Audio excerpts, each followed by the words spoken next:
If I could tell you anything, I'd say it once. Let you listen carefully, it's humbling. Timing is everything.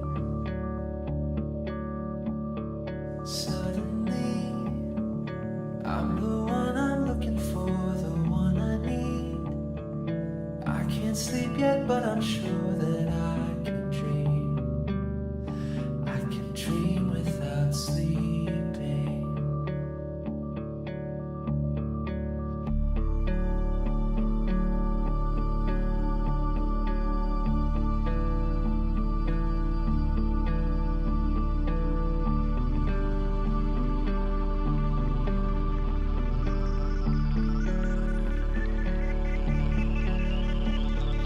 You can close your eyes until you see.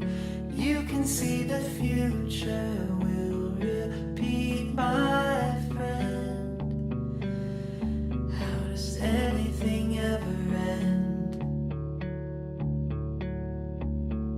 Take your time, let it stream.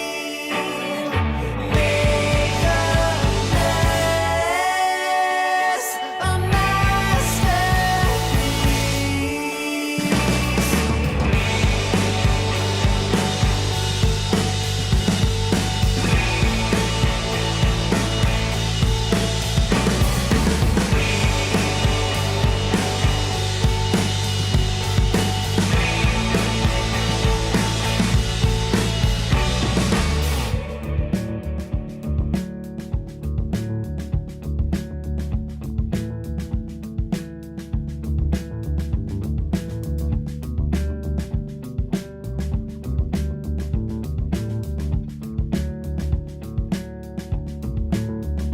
In 1,000 years, will we remember who we were or what was here?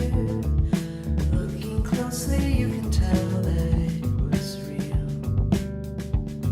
This feeling of being.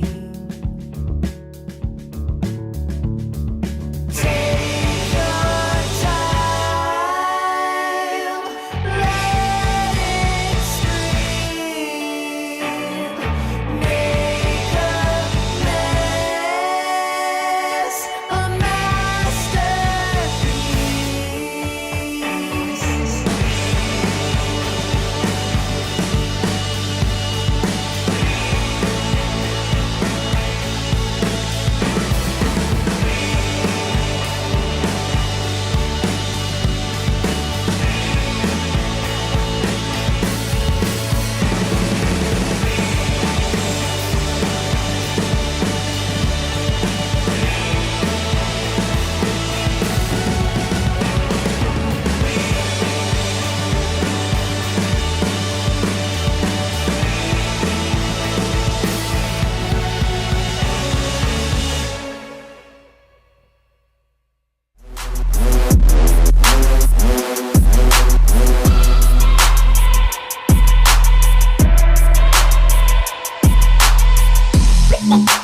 Ain't nobody stopping.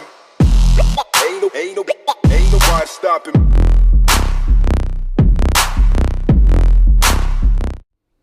It's Flat Earth Sunday, which does not sound as cool as Flat Earth Friday, but we are live. How are you doing this evening, brother? I'm great. I'm really excited to be here.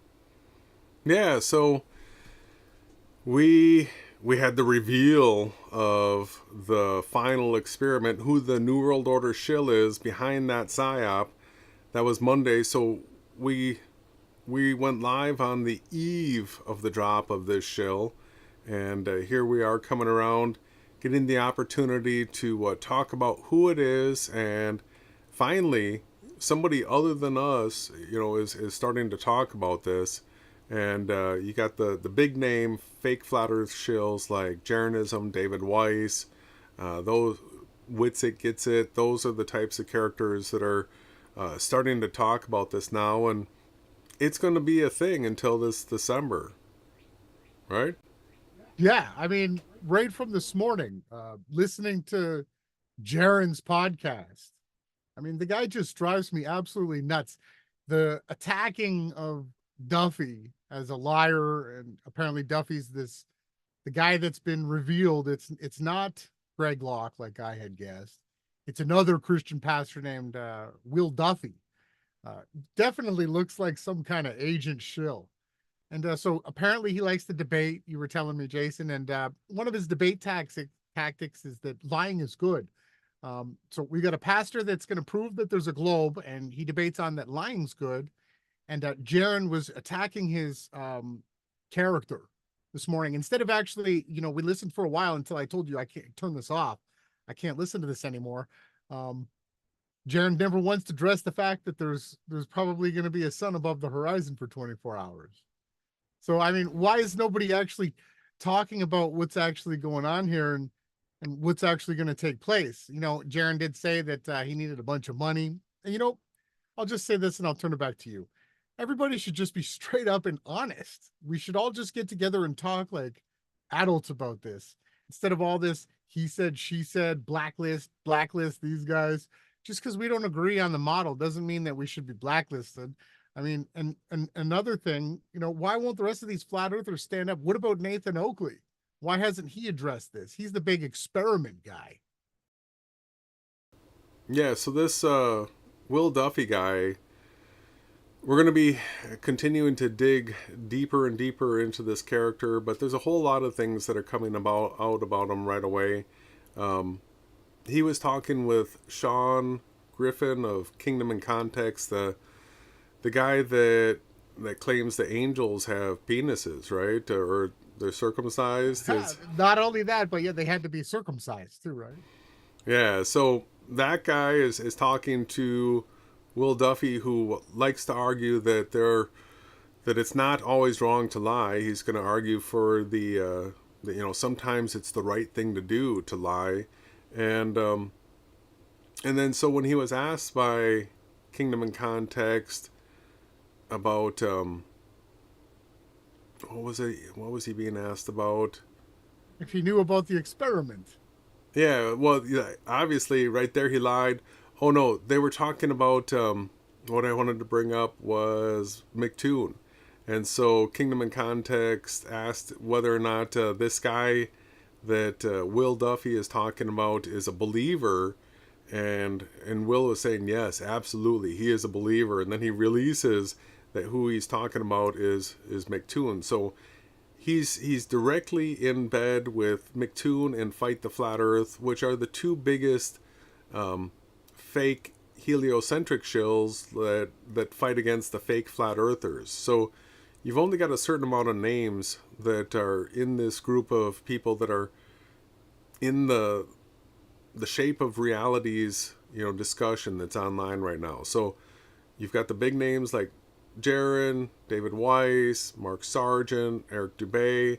So many people have dropped off. There's very few big names after that. And then in the heliocentric shill world, you've got McToon and you've got Fight the Flat Earth, Simon Dan once in a while, but Red's rhetoric is pretty much out of the game, barely ever does anything.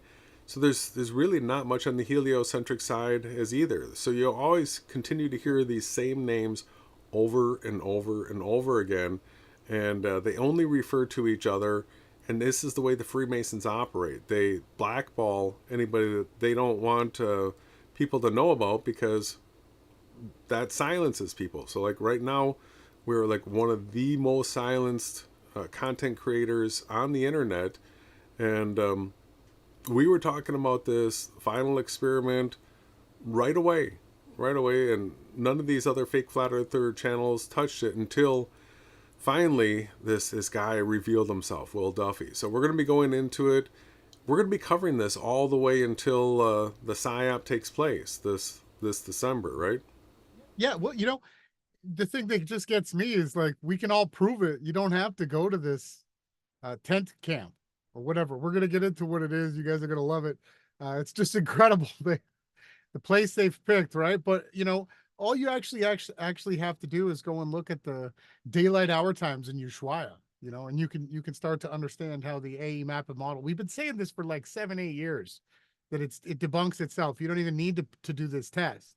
Right? But that doesn't take away the fact that there's absolutely no measurable curvature, nor does curvature in the mechanics of how the water would bend around a sphere is actually provable, testable, and repeatable in reality.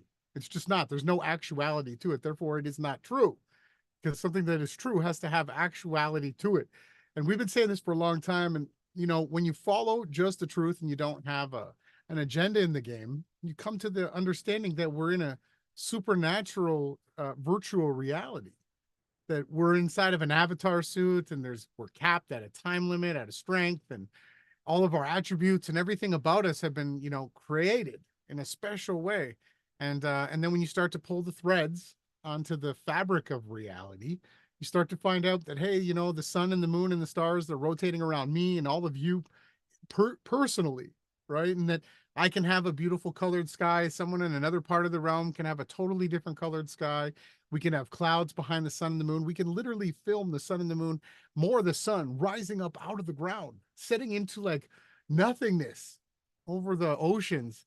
And we can see all these beautiful things, birds, planes, all different types of things flying behind the sun, you know? And we just want to share it with the world. That's all we've ever wanted to do, Jason and I. And I'm grateful, I'm thankful that a lot of people have showed up, Jay, and you've got them inspired. They've gone out, they've bought cameras, and they've verified everything that we've said. There's never been someone that's joined our community or crew or heard us speaking truth and followed what we said that's come back and said, no, you guys were wrong.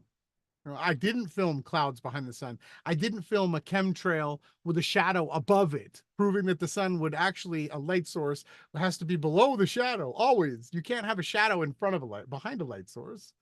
And so I just want to reach out to everybody that might be tuning in. Maybe you're new. Maybe somehow you clicked on this. Hey, we're not trying to tell you anything that we haven't actually vetted and researched.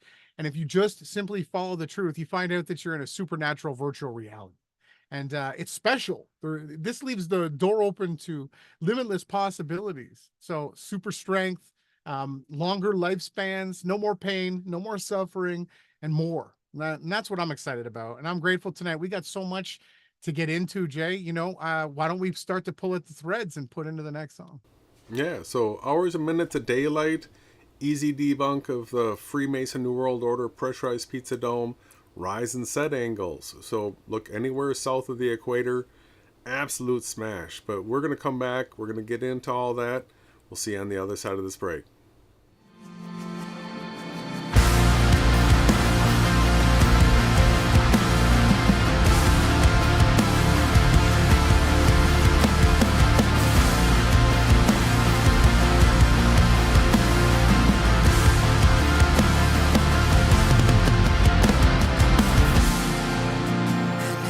Feels like yesterday that I wasn't as a friend.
And we are back at Shillinism.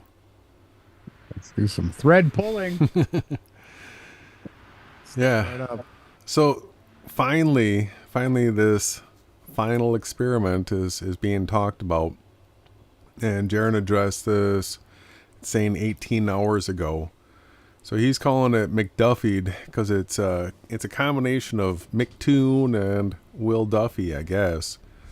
But so this right here is the way Jaron's, entering this topic, and he's coming in real negative and sour on it, and he's saying that he's not going to go. But one thing that he constantly does, it says over and over and over and over, is that if the sun were to never set in Antarctica, that would be a problem for flat Earth, that would debunk it, and that we would be on a globe. And so him, David Weiss, all these big namers just keep on referring to a 24-hour sun in Antarctica debunks flat Earth, that's the false dichotomy PSYOP. That's fundamental truth number 2 that we were prepared for. Well, we published the first 4 fundamental truths February 24th of 2018. So it's been since then. We've had fundamental truth number 2 in the description box, which is that they were going to use the fake flat Earth to attempt to discredit the Earth is flat and attempt to discredit the Bible at the same time. So it's all coming around. It's coming together here in this year, 2024. And I'm excited about it. Yeah, me too. Let's see. I wonder how it's all going to play out. But we do have one of the fake flat earthers stepping onto the scene. Yeah. Here's the final experiment, and their videos were coming out week by week by week, basically revealing first, and we don't know who's behind it, right? It's the history, it's the past experiments, the participants, the location, and then finally, 5 days ago, we had the big reveal of who was behind it this whole time. So it was took me over a year Pastor Duffy to come up with the Pastor final Duffy. experiment. Every time I would come up with an idea, it would just never work. And then So who on Jaron stopped it here too, but who on earth would not see this video and realize that this would be a Freemason or a secret society scumbag Satanist? They would intentionally do something like this to let you know that he's on the inside. He's part of the New World Order. I mean, it's clear once you understand their symbols. When you see them using their symbols, you can easily identify them. It's very simple. Yeah. I had to One listen. day- I'll give you this part. I got it. But I should probably go back to the very beginning. I'm Will Duffy, and I pastor a small church in Colorado. Okay, that's all you need to know. All right. We will be getting around to starting to dig into this church in Colorado and a whole bunch of other stuff. Every single thing about this man's life is going to be scrutinized. So the deal is, he says he's going to fund one flat earther, one globe earther to go down to Antarctica to watch the 24-hour sun. Basically sending people to here, which is Union Glacier Camp, which is supposedly at the 81 degree marker south. This is a video. Everything that they say is wrong. So it's not at 81 degrees. It's at 79.77 degrees. But he was close. We'll give him that. Operates from Welcoming November you through there. January and acts as a logistics hub to support private expeditions and national science programs, but also provides 79.77. 70 guests. It's located in the southern Ellsworth Mountains on the broad expanse of Union Glacier, and it's the only facility of its kind on the continent. The reason it's here So you notice that it's the only facility of its kind on the continent. It's basically a place where supposedly tourists can go. You should see the 24-hour sun there if the Earth was a globe. So anyway, I'm starting to kind of pay attention. I'm like, wait, they're going to send somebody there? I start thinking about it, and I think to myself, would I go? No, I would never go by myself, right? Like, even if it was with a glober, I wouldn't go. I don't want to go by myself. They could easily say, oops, Jaron had a heart attack. Who's going to investigate that? Nobody. You're just going to be like, oh, Jaron had a heart attack. At least if there's one other flat earther that goes, then I feel like now they've got to actually do something dastardly. I don't think they're going to come back like, oh, Jaron and Austin went down to Antarctica. They both had heart attacks. Probably not going to happen, right? So I was like thinking about it and kind of, so I, reached out to or sent a message to Will basically saying, that trip is $31,500. And I said, but that doesn't cover your flight to and from South America. You have to get to South America. You're going to have to stay in a hotel a couple days. You're going to have to buy food all those days. And then I saw the list that you have to bring with you. It's this huge list, like 5 pages or 8 pages of all these layers, and you got to have these special goggles and hats. I'm like, holy smokes. So I look at the whole thing. I'm like, yeah, I couldn't see going. I mean, you'd have to give me $45,000 and you'd have to send somebody with me.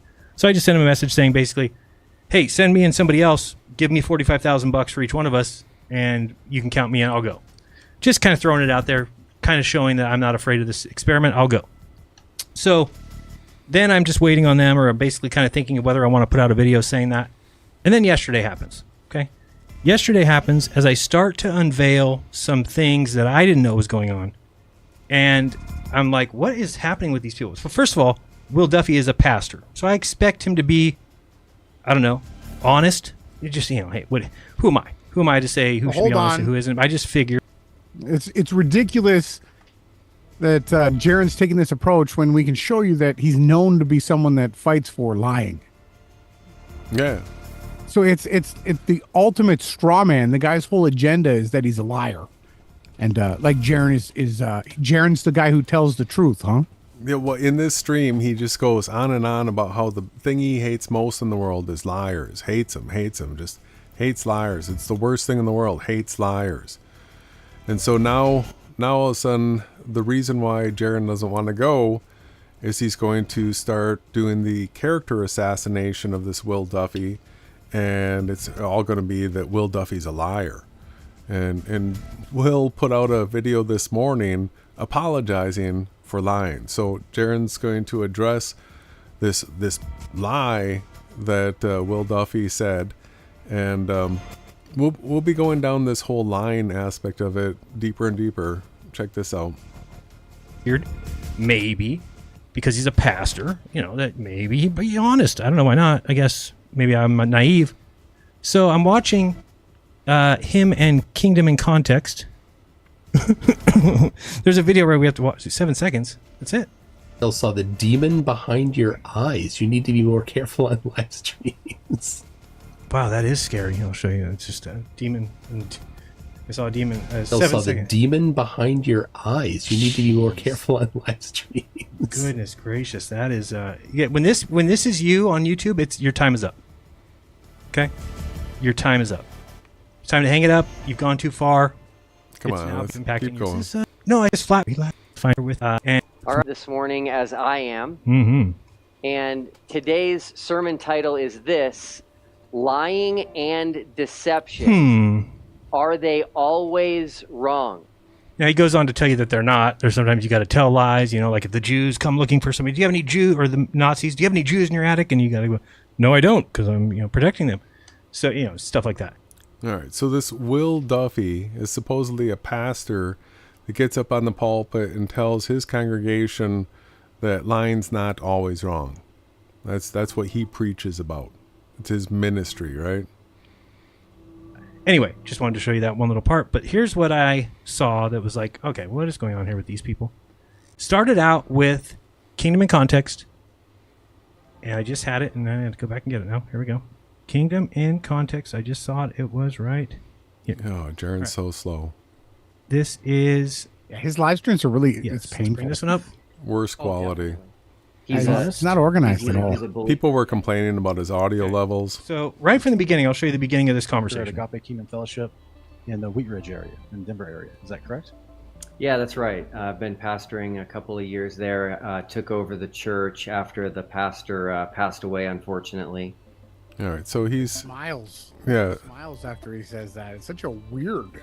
Yeah, but there's lies in it already. So he talked about the church, and he said he took over after the pastor died, and we'll be doing a little bit of deep diving on this church.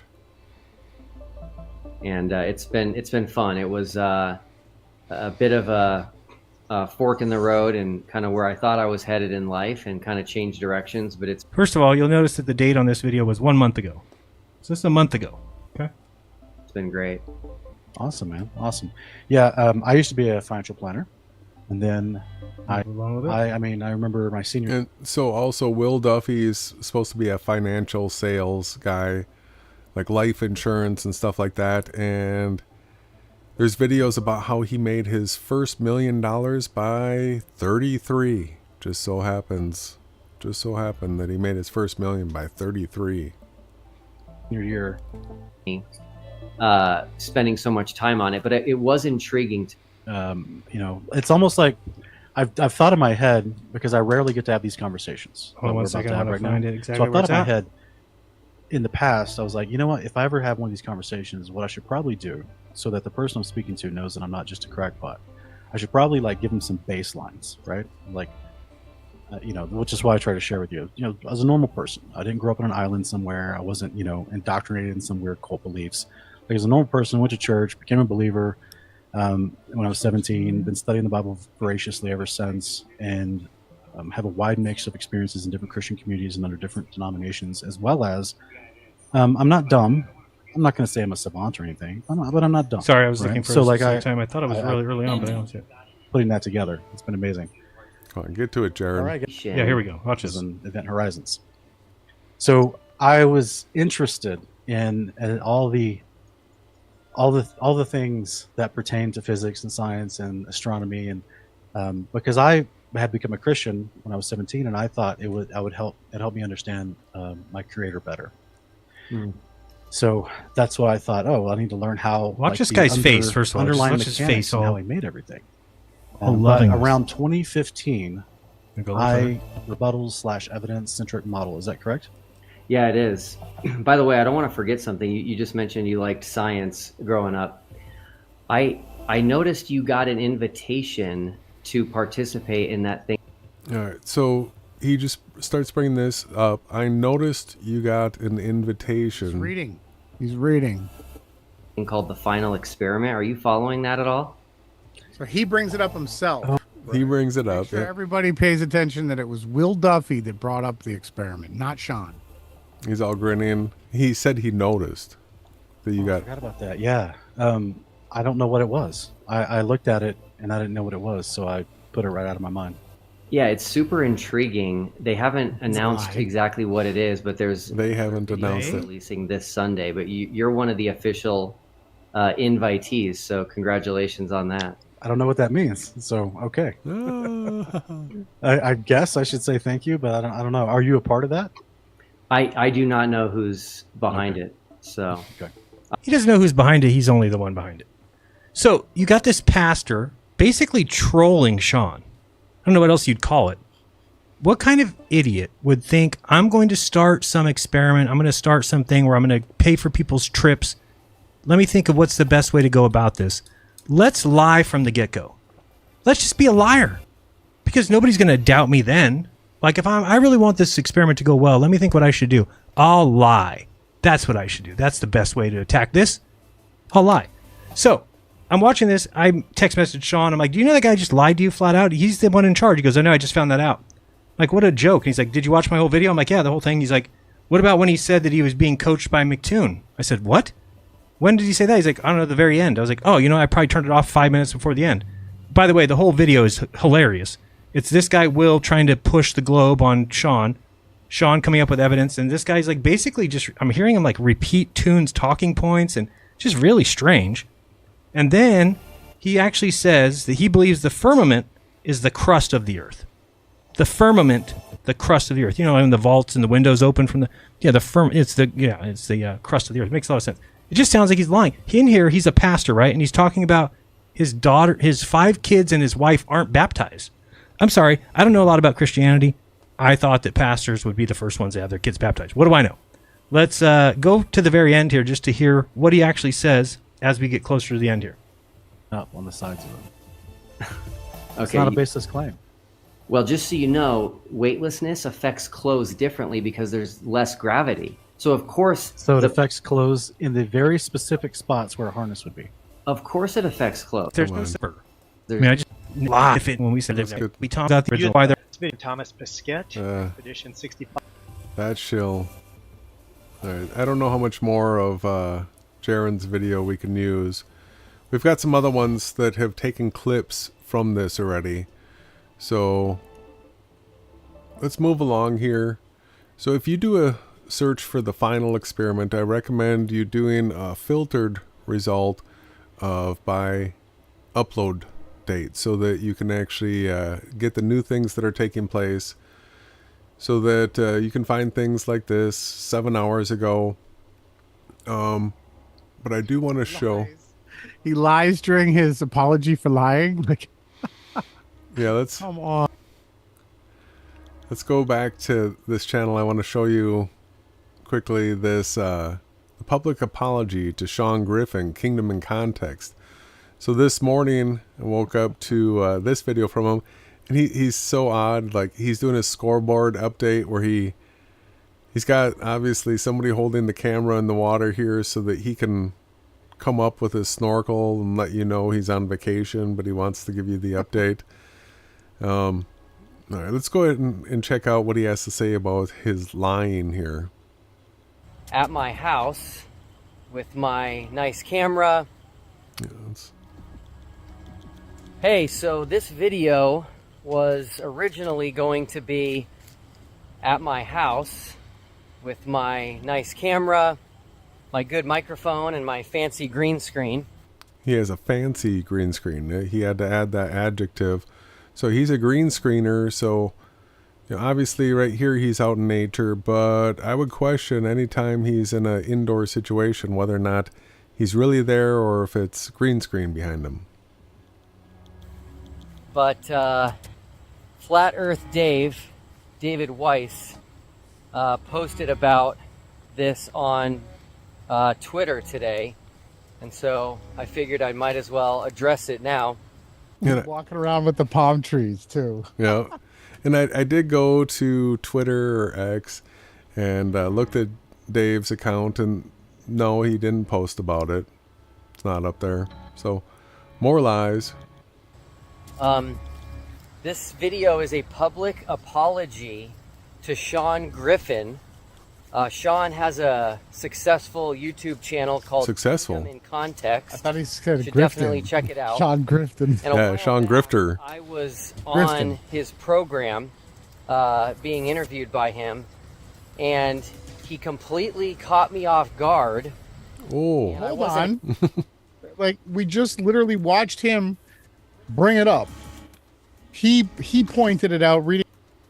he said, I noticed that you got an invitation. All right. Yeah, how did that catch him off guard when he was the one initiating the conversation point? Right. So obvious. expecting this, but he asked me during that interview if I knew who was behind the final experiment. And I didn't know what to do in the moment because I had spent almost a year keeping the final experiment a secret from pretty much everyone. A secret. He calls it top secret. Stupid delight. He can't stop laughing at his lies. This guy is a horrible. And you know what, Jason? I'll just say it. They brought this guy in to divide, to cause the. You have to have a character like this so that everybody can have dividing. Oh, he's a shill. Oh, he said this. Oh, he's a liar. Oh, this. Like if it was just a regular guy like Greg Locke and Dean Odell, there'd be none of this drama. So they're playing upon the gross Tavistock drama, psychological mind control, and they're using tons of revelation of the method, tons of hand signs. And where is this guy, in Hawaii now? He uploads this. He goes live now. This guy's traveling the world. This guy's supposed to be a pastor, and he's in Hawaii now with his family.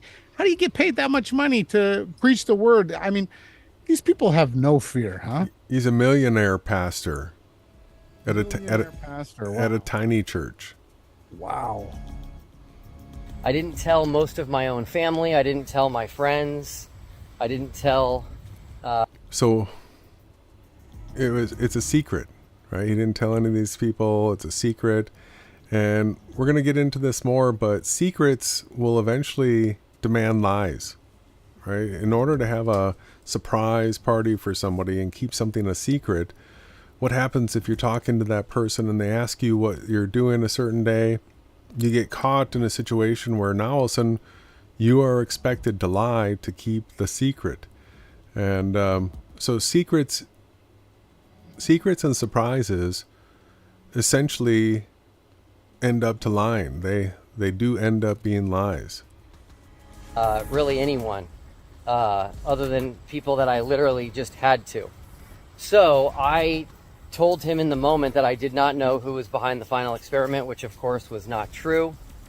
And so I wanted to apologize for that to you, Sean. And He had to make a video about this. He couldn't have just texted Sean this or right. This has to video message. This has to be on his YouTube channel. The final experiment guy, Wow. all of a sudden out of the gate, apologizing for being a liar. But he's gonna try to justify it here. also wanted to mention, just give you guys a little bit of personal information about me. I've got a great relationship with my dad. And after the interview on Kingdom in Context, my dad called me and he said, well, that's not good. And we have such a good relationship, I immediately knew what he was talking about. And I told him, yeah, I didn't know what to do. And I told him right then and there that I would issue a public apology once my identity was revealed. And I actually considered doing it in the reveal video, but that video ended up too long. It was supposed to be 10 minutes long and ended up 20 minutes long, so I had to cut it out. So it's supposed to be in it, but he cut it out because it was too long at 20 minutes. Who said that there's a time limit to a video? You can go for like, what is it, 18 hours? Yeah. 8 hours, 9 hours live? There's no limit. What do you mean too long? Does he have bad internet speed? What, like, he doesn't, so he has an agenda. There's a target audience. He needs to keep his videos at a certain time length to appeal to a larger psychological profile. Yeah, he had to cut that apology out. It would have made it too long. Out of there. So anyway, that's kind of been the plan all along. I'll also mention, while we're talking about it, that I like philosophy. I like to read philosophy. Oh, so philosophy. This is all going towards his whole lying thing. Watch videos of philosophers talking about different things. And in the world of philosophy, the topic of lying and deception comes up in ethics conversations. And so I actually spent a bit of time on this and have a 4-part series on YouTube called Lying and Deception, where I talk about the ethics of lying and try to solve that dilemma, which will probably never. Such weird mind control. This is like they're multiplying agendas into this stupid experiment, which we already know. All you got to do is look at the daylight hours in Ushuaia, or we'll look at the sunrise and sunset from Australia in November and December and January, and you'll see that the sun is not doing a right-handed circle path around an AE map. It's debunked already. So the only agenda here is not only to debunk the Bible. This is supposedly a pastor, right, that's going to debunk the Bible because the Bible teaches that the earth is fixed and immovable. He's going to say it's a spinning sphere after the 24-hour up in the sky sun in Antarctica. And now what he's doing is basically through subliminal subconsciousness imprinting, through the repeated, and that he continues over and over and over again to talk about lying. What he's doing is trying to infect people's minds to start to become liars. Yeah, he's... Oh, boy. Never be solved and is talked about and debated still. He has a 4-part series on the ethics of lying, and This is and he's trying to justify it. That's what the 4 parts are about, justifying lying. There's no lying allowed. There's no lying in the kingdom. Keep that in context. He's going to take it to personal experience again. Ton to this day. But if you're into philosophy and ethics, you can definitely look at that. And it's a tough issue, right? So I'll give you another personal story. Not a My tough issue. teenage It's daughter told me, this was at least a year ago, that she wanted me to take her to a concert. And hold I on, love stop. surprises. Let me just stop this right now. You love surprises. Okay, you're like a child boy, man boy, or some nonsense. Okay, you tell her I'll take you to the concert. Let's buy the tickets right then and there. You don't need to make it a surprise to support the fact that you think that lying is okay. That's the most ridiculous thing I've ever heard. Listen, Jason would ask me, you want to go to a concert? And then he's not going to tell me, well, we're not going to be able to go that night. And then later, all of a sudden say, let's go. He's going to be like, we're going to go. I'm like, yes. And then you wait and you go. It does not change the experience if you lie to somebody and then reveal it in the end. That takes away all of the goodness of it. It cheapens it. It can hurt. It can hurt somebody. So surprise parties are a recipe for... Yeah, I don't like them.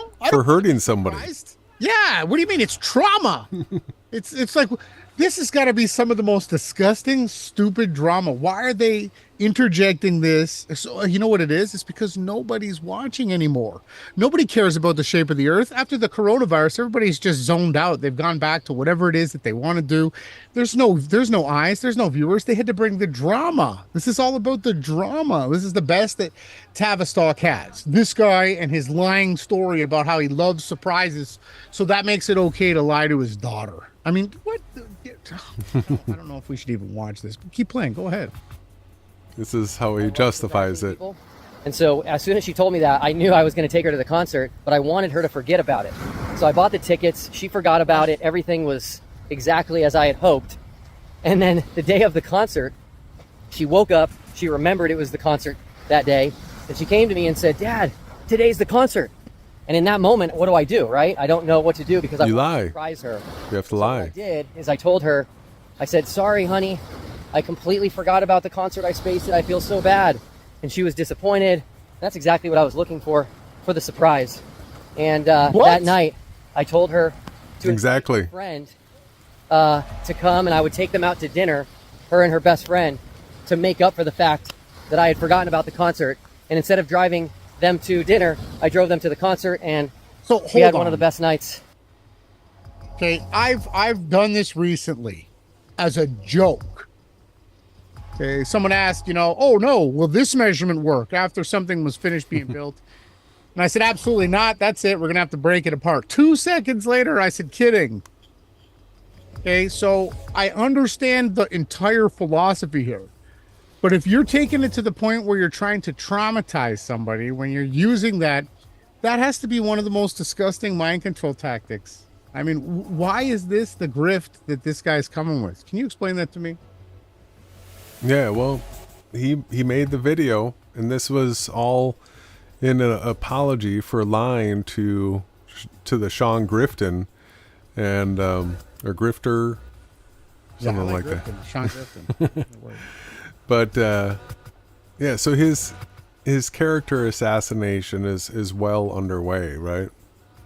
I mean, he's doing it himself. This is the same thing. Like when ODD showed up. Oh, by the way, I'm raped somebody. Or you get all these other characters like Math Powerland, who is in gay TV shows. Then you get over and over and over again, you get all these Samoans, and no one's like, hey, what's with all the Samoans? I mean, it's so obvious that these are shills, and I won't be surprised if you pull the threads. There's something definitely wrong with this guy too. Yeah, so 7 hours ago, people are already starting to jump on Will Duffy, the liar. Apology to Sean Griffin. I was on his program, being interviewed by him, and he completely caught me off guard. And I wasn't expecting this, but he asked me during that interview if I knew who. All right, let me reshare with you. Should be working.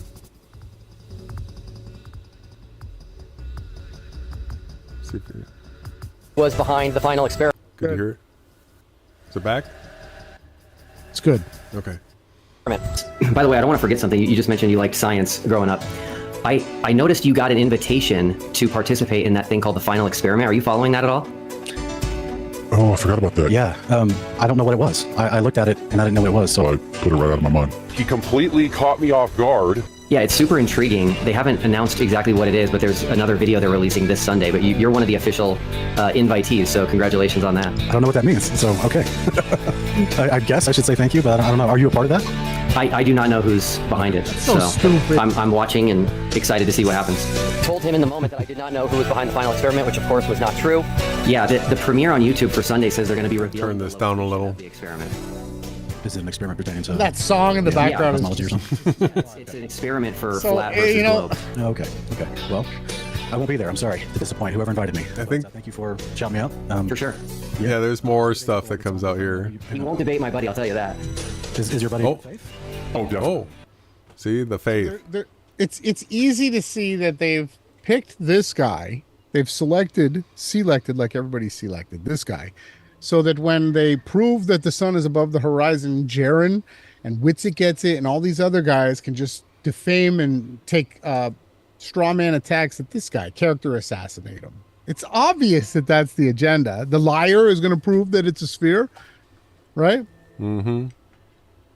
There, I'm sorry to disappoint whoever invited me, but thank you for shouting me out. For sure. Yeah, I listen to face people all the time, but I don't know who you. He won't debate my buddy, I'll tell you that. Is your buddy a good faith? Oh, definitely. He's honest? He's a believer. Yeah, he goes by the name MC. He's a believer. So you have the Will Duffy saying that Mick Toon is a believer to. He converted. He came over to the biblical side. No, he's a believer in the globe, is what he was referring to. Not a believer in the creator from the Bible. So yeah, he's pushing McToon as being a believer to Sean Griffin. It's crazy. See Toon on YouTube. Bro. Okay. Yeah, we all know who McToon is. He's very sharp. Yeah. Okay. He's actually gonna be debating one of your listeners tonight at my church on Saturday in 2 days. So this makes much more sense. This makes much. At his church. McToon at the church, huh? Crazy. more sense. Okay. I've seen McToon. And you think that's good faith? You think that's honest, intellectually honest? That's. I will tell that's you between that, you and God. I will tell you, flat earthers tell me all the time that he lies, but they've never shown one lie. So I'm still waiting for that first lie. Never shown one lie from McToon. I did. It was a conversation, not really a debate with McToon, but I gave up on it because he is just the most. Him and Fight the Flat Earth will just lie, completely unapologetically. They will contradict themselves in the same debate, fully contradict themselves. You can go back and point out to them that you fully contradicted yourself right here, and they'll just say, no, I didn't, even though it's there, it's real. So they are the most blatant, obvious, unapologetic liars ever. No ethics in those people whatsoever. Prediction gets more and more accurate the closer it gets to the time of the eclipse. So actually, if you paid attention, they changed the path or the location of the path of the eclipse like 3 or 4 times in the weeks leading up to the eclipse. Even in like the mainstream perfect model and all that stuff, right? Because it isn't about the model; it's about the sun and moon. They have a cycle. There's a what an absolute bastard liar! So this is a different thing. They did change the path of the eclipse, and you got guys like McToon that come out on these rages. Yeah, this is starting to get a little bit redundant with the extra nonsense material that they've put in. I don't know if you've seen. These guys are gross, okay? All of them. Yeah, but each one of these ones that did the videos, so Fight the Flat Earth has responded, McToon has responded, and what they have is they have all the clips. They responded before any of them. Yeah. This whole thing is a fraud. It's an echo chamber inside of an echo chamber inside of an echo chamber of agents. Where gross. All of them are lying, pathetic fraudsters who are grifting. All of them, and it's gross. You should all be ashamed of yourself, every single one of you. And you know why can't any of these channels come on our channel and have a conversation? Oh, they're afraid that we'll get views. Yeah, the truth fears nothing, right? And nope, not one of them. Look at the toys that these guys have in their background. This guy's a full-grown man with toys. There's something going wrong here in these characters. Okay. Yep. So he's going to play these clips here, which are important. And it will be super clear that I'm a scammer, and I'm a scammer, and I'm a scammer, that I'm lying. Dave's a scammer. He's just selling his app. Dave's a scammer. He's trying to... Those aren't the clips I wanted. I wanted the ones where Dave is saying that it'll destroy Flat Earth. Yeah, he leaned in. He was all relaxed and calm, you know. It was in the other videos. We've showed it 100 times. Yeah. Dirty David making an appearance. Welcome to the floor, Dave. Here comes Fight the Flat Earth. And he was saying he's going to maybe get his legs amputated. I'm sorry to hear that if that's true. Wow. But I mean, everything these guys say is a lie. Right. But, it just seems crazy. He can't make it to Antarctica, he says. He's not going to go. But I mean, are you going to play this video now? Well, I'm looking for a bunch of the clips where, you know, you have the David Weiss and Jaron saying, "Oh, that'll disprove the flat Earth." Everyone, thanks for joining me for another video. Today it's actually a very special video and one I'm extremely excited for. I have with me the creator of the final experiment. Will, hello, welcome to the channel. How are you? Great, Craig. Thanks for having me. Excited to be here. No, I'm excited to have you here because ever since I received that first email, I've been very interested in your project, and now that you've revealed who you are and what it is, I really want to help push this because it's very important for both sides, especially as a lot of flat earthers have outright stated that if they see the thing that you're intending to take them to see, then they will 100% think that the Earth is I mean, hold on a second. Okay, listen. If you ever hear somebody setting up a problem reaction solution against themselves, okay, red flag, a red flag. I mean, how retarded, how brain dead, how calcified, how much tap water do you have to drink? I mean, tap water isn't as bad as what they say. Don't be fooled by it. But how stupid do you have to believe that Fight the Flat Earth gets to come out here and say that all of these flat earthers say that if there is a 24-hour sun in Antarctica, that proves there's a globe. Who, when their right minds, think that that sounds natural or normal in any sense? Listen, that right alone debunks everything that this entire team is doing. Their agenda, I mean, this is one of the stupidest, weakest agendas I think I've ever witnessed. It's like watching a bunch of 12-year-olds thinking they got these little secret parties and they're going and, oh, you're not allowed into our party, or you're not allowed into our party, and then they're plotting against each other, and then they're meeting up for pizza party together. and they're discussing what they're doing. And probably gay sex. I don't have to say that. It's gross. All these guys, yeah, all the secret societies, apparently that's what it is. That's what they play upon. And it's disgusting, okay? Stop that stuff, guys. Come back to normality, okay? Stop the lying. Okay, why are we not counted as a participating crew that's entered into this conversation? We were the first ones to respond. We're blackballed. We're blackballed. We're not involved. We're not flat earthers. We don't have a big... Well, you got 18,000 subscribers on your channel. I think you have to have 50,000. Yeah. To get that, you got to be a liar, I guess. How come we can't get into this conversation? Why are you not... Why is Will Duffy not responding? Why can we not get in this and fight the flat earth? Like... all he wants to do is continue to say like his stupid line while promoting a nonsensical reality behind him. Listen, fight the flat earth. You can't unsee the clouds behind the sun. If your sun is that big and the earth is that far away, listen, clown shoe, you would never see clouds behind the sun and the moon. And don't tell me that it's just perspective, because you can't zoom the chemtrail back in front of the sun like you can with a film strip, depending on your focal length and the distance to the object. So, you know, these guys are just going to continue to lie. I don't know if it was this one where they exposed it. They verbally continue to go over and over how Whitsitt said it'd be a real problem for flat earth if there's a 24-hour sun. And Jaron said it would definitely prove that there was a globe. And David Weiss said it was, we already heard those videos last week. Yep.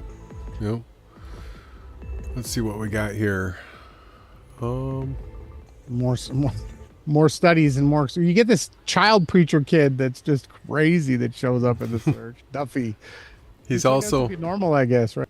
So I guess his channel, before he went super globe and absolutely like on a 4-month terror against flat Earth, he was the abortion guy before that. Yeah. So every divisional topic. This guy's all over, like the grossest, most dividing ones, right? Yep. And so this is the church that he's been shouting out. It's this Denver Bible Church. And if you go to their website, we've got an address here. It does say at the bottom, Pastor Bob. For Pastor Bob's biography, please click here. And so he was saying that Pastor Bob died. So if you look a little deeper into this, we've got the address. So this is the church in Colorado here, and we do have some pictures. So let's go ahead and check that out. Where's the rest of the pictures? They were here. It's an interesting shape building here. Wow. Yeah. I'll try to stay calm. These guys make me mad. Everybody on the other side of the screen. Come on. These guys are acting like little kids. Come on, the photos were just here, everybody. Oh, the inside? Yeah. Photos. They were just here. They took them away? What? Nah, there you go. Should be able. No, this. What? You sure? Was it in the next link? No, is. The next link is where that union. Oh yeah. The pictures. I was just flipping through the pictures here. There was one of him on the stage, and then there was this really flamboyantly looking gay pastor there. Oh. Doesn't surprise me with these characters. Oh, I can't believe it's gone now. That's such a disappointment. Was it history? Might show up in your history. Go to thumbnail. You can go up and check your history. Wasn't that long ago you clicked on it. It should show up in your recent. There were reviews for it. Click on that. Maybe that's it. Now scroll down. Okay. Ah, here it is.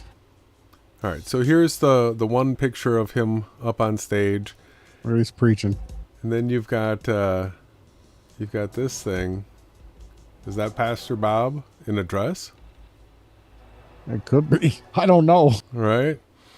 And then it's all about Christmas. Every picture here is about Christmas, which is a pagan celebration, right? So each one of these is Christmas. This is is that Pastor Bob? Wow. He passed away? It's quite the outfit Pastor Bob's got on. It matches. He's dressed up as a Christmas tree, I think. Celebrating Christmas too, huh? Good, smart Christians. Let's celebrate the birth of Mithra. Yeah, so there is a church here. We can get the street view of it. And where's this again? This is in I'll back out here. Denver. Oh, come on. How far from the satanic airport is this? Right. Does he know Bob? This is a friend of Bob Nodell and Timmy Osmond? Probably. Well, I feel the connection to those guys to this for some reason. McToon. They revealed it. This is going to be a big problem for Flat Earth if it gets out. That was Bob's line. Yeah. Brought up again. So this is a western suburb of Denver out here. Closer to the mountains. Let me see here. So this is the home of the pastor that's going to facilitate. So let's take the bets. Who are going to be the two Flat Earthers? I am absolutely shocked. Let me say it again. Shocked that Mark Sargent's name hasn't been dropped in this. I mean, Mark Sargent has the most impressions. They pushed him, the New World Order and the CIA or whatever group he is. What did he say lately? FBI? I don't know. He was wearing a CIA shirt or something like that. How he is not the most heavily involved character. Going to Antarctica sounds right up Mark's alley. Where's Patricia Steer out of retirement? Where are these characters? Eric Dubay? Where are the characters in the Flat Earth that are supposed to be talking about this? They've been their whole entire careers, books and years of look at Mark. He's like the Flat Earth guru guy. He's how come nobody else is covering it? The only person that covered it was Jaron, and he called him Mick Duffy and basically said that this guy's a liar when he actually campaigns that his job is he believes in lying. That's one of his talking points. Yeah. It's like Eminem rapping about all his friends and how shitty they are and how much of a losers they are. Like, what are we watching here in this twisted virtual reality game? It's crazy. So let's talk about this Union Glacier Station where they're going in Antarctica a little bit. I'll show everybody, if you look it up, you can get your coordinates here. Let me drag this up so y'all can see this. That the Union Glacier Station is 79.77. 79.78. Yep. So we've got the coordinates here, and I've got the Andrew Marsh site up, and I've got it dialed in to this. This is the location right here. So it's not a very good location, everybody. I'll tell you right now, from your tent, you're not going to have a very good picture of the sun. It's got to be one of the worst spots that you could pick if they are nestled in there in between all of those mountains. That's where they are. So if you barely see the sun. If you back out here a little bit and you see where this is, So here's that peninsula that everybody's familiar with on Antarctica. The elephant trunk. And when you look at Antarctica here, the only place that you see any mountains is this group right here, except for another group over here. Way over there. So they chose the only spot to go right into it. So the obvious reason that they set up the camping site there is because it's protected by the mountains around it. It doesn't take a genius to figure this stuff out. Well, and it's a recreational place. You go skiing here. Skydiving. Skydiving and skiing. Yep. I mean, come on. I mean, what next? You're going to tell me that they collect all of the sewage, all the waste, the crap and urine, and they bring it home. Nothing's left behind. Bring it home. Yeah. Oh, man, Fly. it's worse than NASA. They're probably eating it out there, these sickos. Fly that shit home. They literally say they do that. Yes. So there's a location there. So notice this. You've got this hook right here. Then you've got this. It would be a flat down here nestled in the mountains. So that is what this is right here. We've got this geolocated, so we can see with 100th of a degree precision when the sun's going to start setting, and when it's not going to set. So we've got it set here to October 22nd, and what we're watching for is that this back red line here, right? Because this is south back here. We want to see that above the horizon here. If we go a day before, the sun was going below the horizon. Oh, look at this. Andrew Marsh has already debunked the whole entire Savior, $45,000, Jerry. We've debunked it here. Okay, the AE map is debunked, everybody. It's time to get over it. That doesn't mean that there's curvature. Okay? I mean, you've got it on the map. Yeah, and so each one of these days after that, we're back out here. Let me go ahead and hit play on this. Give you a little bit better view of this. Now, if they get up to the top of a mountain and they have a good horizon that's lower than them for 360 degrees, they can get some actual good. If they do not go down there and have a complete 360 degree field of view with a camera circling with a compass and another camera on that the entire time, I swear I'm going to lose it. You know what they are? They're going to go down there and they're going to mess this up. They're going to do a horrible experiment. They're going to make sure there's tons of area for people to debate and argue. Jason, do we have to do everything? I guess. Because, this is absolutely nestled with mountains pretty much. Horrible spot. Pretty much all the way around it. Yeah, you got to go to the top of those mountains if you want to do the test. So most of the sun, if it's just circling closer to the horizon, you're not going to see it at all. Yep. These shills, oy vey, the mazel tov, the chutzpah of these guys, the chutzpah. I swear, can't we get some people that just want to do something honest? And why is this just coming out now in 2024? And it was Greg Locke. He was the first one to reveal, let's go to Antarctica, Dean. We'll prove it ourselves. And then Dean, sure, let's go. And they're probably going to be the two. Go ahead, Jay. Nope. So this is the website for this. It's Union Glacier Camp, the only facility of its kind in Antarctica. A full-service private camp operates during the Arctic summer, so November through January. And if we look into this deeper, you'll see why the sun needs to be up above the horizon. Otherwise, you would freeze to death here. Yeah, I mean, your breath would probably freeze. Yeah, so the accommodations are tents. And no, there's not a heater in it either. It's amazing. Wow. Right? I mean, this is some of the best technology in tents I've ever seen. Yeah, so it's got to be true. I think it's real. It's a double-walled tent, and you can see him sitting here. It's nice and sunny out. Well, the sun's not going to set. The sun's going to stay up. So even though the high temperature is basically like 32 degrees Fahrenheit, which, is freezing, with a low temperature of about -10, it is manageable. They say that inside the tents, it does maintain about 60 degrees, right? Even though it's in freezing, because the sun's up all the time. If the sun were to set and the sun wasn't up, these tents would go down to the actual temperature of -32 to -10 degrees Fahrenheit. Right? Weather. All right, so they say the temperatures range between minus 12 and 30. That's right? cold.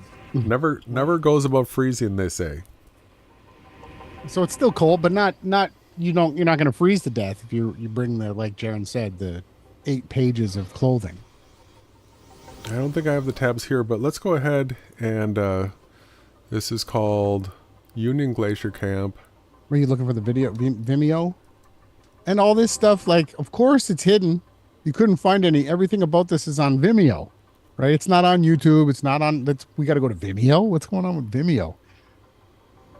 That's where it's at. So we can do Glacier. We can do just like their overview, and then we'll take a look at a couple of other things. This is Union Glacier Camp, a remote field camp in the heart of Antarctica. It operates from November through January and acts as a logistics hub to support private expeditions and national science programs, but also provides accommodation for up to 70 guests. It's located in the southern Ellsworth Mountains 70 nations? on the broad expanse of Union Glacier, and it's the only facility of its kind on the continent. The reason it's here is the blue ice runway.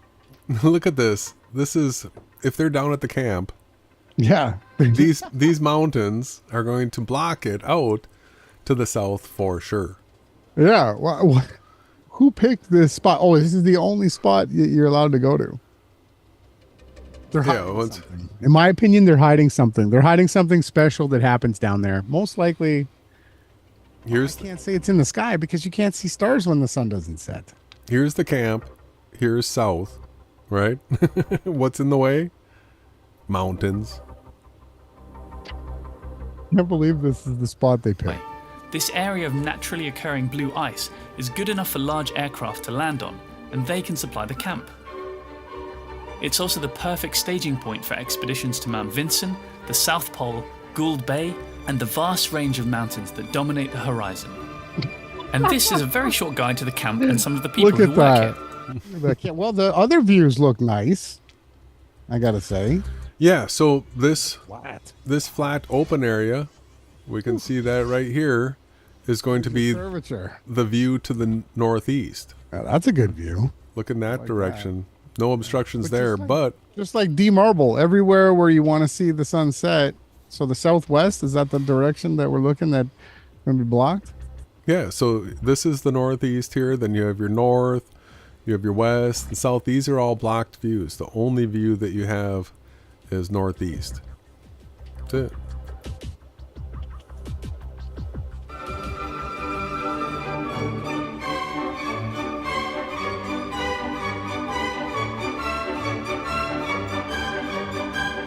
The camp is set up from scratch each year and is roughly this big.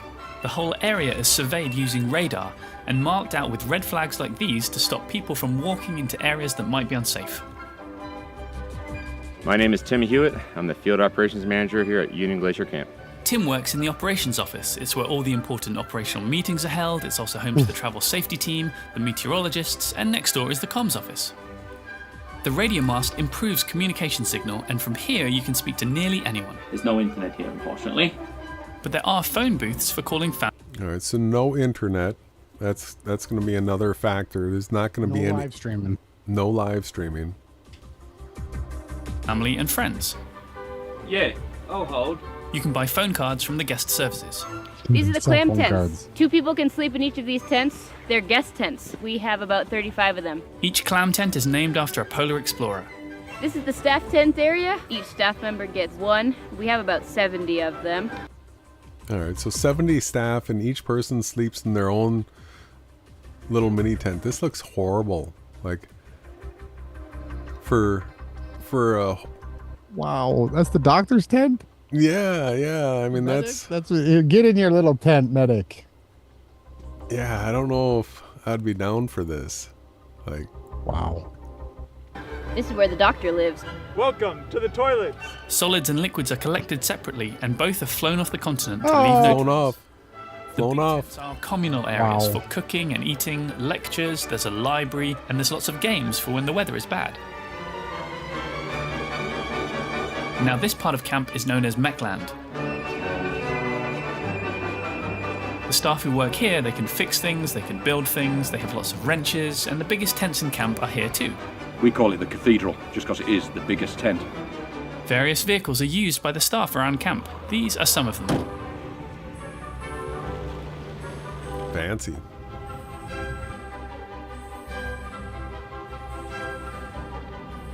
Most of the hopefully big they'll be able vehicles to run take off this jet thing fuel, up the but mountain. Electricity in the camp is provided Jet by fuel. solar power. Jet fuel, huh? That freezes, doesn't it? Charge any devices in these power cubbies that Joe designed, and come here if you don't feel well and want to be examined by a doctor. These are the showers. Snow is melted to make hot water. Fill up your bucket. If it's too hot, add a bit of snow to cool it down. Flick this switch after you put the hose in the bucket, and hey presto, you can smell great again. Oh good, right now the shop is about to open. Welcome to the shop. We sell t-shirts, Gotta have a gift shop. toys, stickers, magnets, buffs, bags, baby Gift clothes, shop, huh? maps, For hoodies, 31,000, they bottles, should be and giving jackets. everybody You can't this. get these things anywhere else in the Right? Insane. Yep. So that's a quick overview. I wanted to show people the like what you do for recreation there, right? Because what are you gonna do when it's freezing? It's nothing but snow and mountain. That's it. You go skiing or skydiving.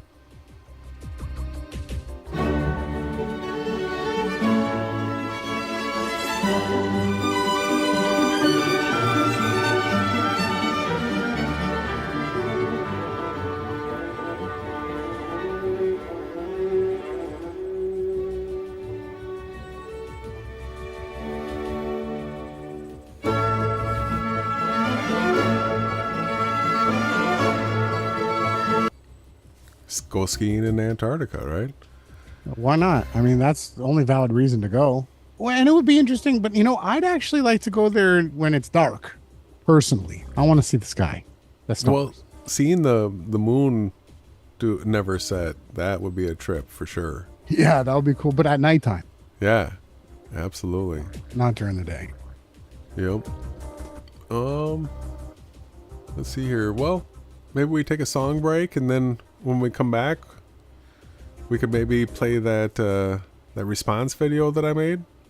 Yeah, well, just to set that up a little better after the song break, we're going to get into what you can actually, check out about this realm and how to actually make sense of it, in a much easier way, because you're not going to get that from either one of these teams, because they're never going to be able to explain away that water, when it's at rest, is flat and level. You can use it to build level things. No one's going to actually show you that you live on a flat plane with a stereographic reality where the sky is wrapping around each one of us personally, but you've explained it quite well. So yeah, don't go away, everybody. Yeah. The best is yet to come. And I've got a surprise correction that I want to make tonight live.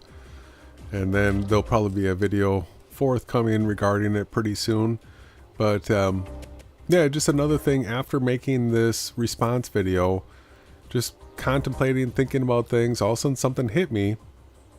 And we're gonna prove tonight that Earth is a rectangle, not a square. Yeah, that's it. And you know what? Let's do some sun gazing. This next one by Dear Seattle is called Sun Gazer.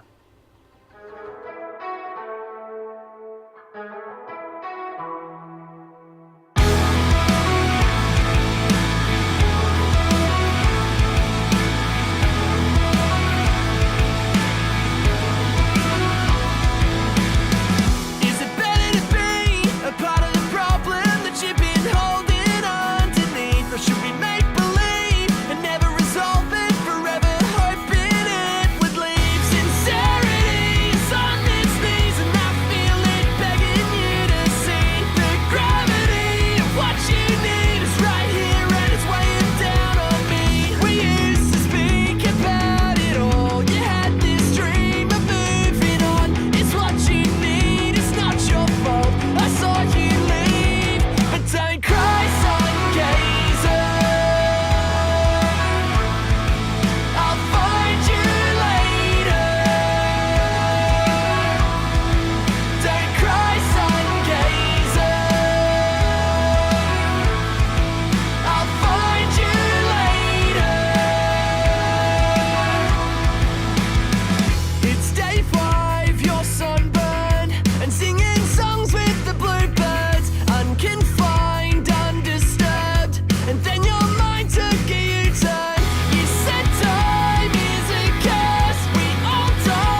We are back, and we are at Telegram, everybody. This is the place to be if you want to be in the discussion. So, you know, we do respond to comments here on YouTube, but YouTube is really getting bad about allowing comments in, and even when I do get a comment, when I respond to it, a lot of times those don't show up. So the place where we can have an actual conversation, a back and forth, and be able to share things, you know, like this was a question that came in from a person called Healthy Soul on Telegram. And so it was a question posed to us. Tyler Woods posted this about 2 months ago, and I was wondering if you had any comments on it. And yeah, so Tyler Woods is character that's got a group on Telegram as well that we got blocked from. At first we were invited in. It was, you know, come tell us and share with us, and they were acting like they were getting that the AE map and model was impossible. But then when we went in there and started talking about Christianity and the true names of the Creator and Christ and stuff like that, then that was enough. They wanted to get rid of us then. Yeah, the main agenda they had against us was that we were too dogmatic, and that we stood upon these foundational topics, these points that we're not going to be pushed off of unless you come with, you know, good, compelling evidence against it. But, you know, I thought it was great. And make sure you guys join up on the Reality Check chat group. You can share, get involved, have your voice heard. Channel like Virtual Reality Witness. He's there sharing his stuff all the time. Join in and have a listen to what we have to say over there, too. It's, you know, we can say more. So the question was posed, and what I ended up doing was making a response video because I wanted to be able to go through and explain parts of the model again, help people understand this. Let's check it out. Stop me anytime you want, brother. We are here at the Reality Check chat on Telegram, and a comment came from Healthy Soul. Tyler Woods posted this about 2 months ago, and I was wondering if you had any comments on this. So what we have here is the stereographic virtual reality map/coordinate system that we've been sharing for about 7 years now. And it says here, the significant problems with the stereographic map and virtual reality model. 1. Essentially, you have the same problem as the AE circular map, or the pizza dome as they call it, the seasons of which daylight is observed. Again, we have Alaska to observe 22-hour days in June. How could that be possible with their given path of the sun? That would mean the USA, Canada, Russia, and parts of China would experience the same, if not longer, daylight as Alaska, which is not the case. So what I'm going to do is go into some detail as to how this coordinate system works to show everybody that the stereographic virtual reality is the only model that works at all, and it's accurate to 100th of a degree per second. So it's very, very accurate. And I'm going to explain the reason why this looks odd to people. And that's because it's not a map, it is a coordinate system. So I'm going to have to explain what that means. To do that, I'm going to go to this. This is the best quality version that we have of it.